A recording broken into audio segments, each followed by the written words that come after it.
PM Modi की अध्यक्षता में आज दिल्ली में नीति आयोग की गवर्निंग काउंसिल की बैठक हुई। बैठक दोपहर 12 बजे शुरू हुई और 4:30 बजे तक चली, लेकिन बैठक से ज्यादा चर्चा इसके बहिष्कार को लेकर हुई।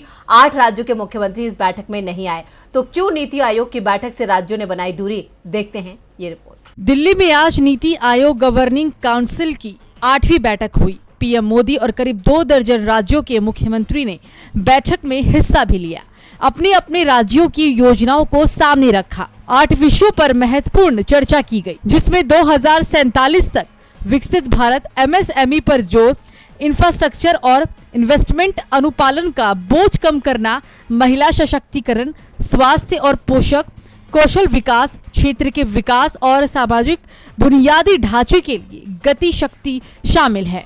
जहां एक और 8 विषयों पर चर्चा हुई तो 8 मुख्यमंत्री बैठक में शामिल नहीं हुए।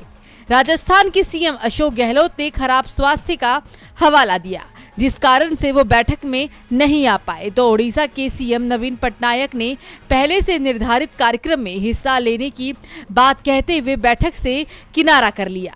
नीतीश कुमार ने भी यही कहा, लेकिन बाद में पत्रकारों से चर्चा करते हुए कहा कि बिहार के विकास में केंद्र अड़ंगा लगाता है, ऐसे में नीति आयोग की बैठक में क्यों जाएं? दिल्ली के सीएम अरविंद केजरीवाल दिल्ली पर केंद्र के अध्यादेश के विरोध में बैठक में नहीं आए, तो भगवंत मान ने भी केंद्र पर राज्य का विकास रोकने का आरोप लगा दिया। तेलंगाना के सीएम केसीआर ने कहा कि हैदराबाद में उनकी दिल्ली के सीएम के साथ मीटिंग थी, इसलिए वो बैठक में नहीं आए। तमिलनाडु के सीएम MK स्टालिन विदेश दौरे पर होने के कारण नहीं आ सके। केरल के सीएम P विजयन ने भी नीति आयोग की बैठक से दूरी बनाए रखी, लेकिन उन्होंने बैठक में शामिल नहीं होने का कोई कारण नहीं बताया। पश्चिम बंगाल की सीएम ममता बनर्जी अपनी जगह राज्य के वित्त मंत्री को भेजना चाहती थी, लेकिन केंद्र ने इसकी अनुमति नहीं दी।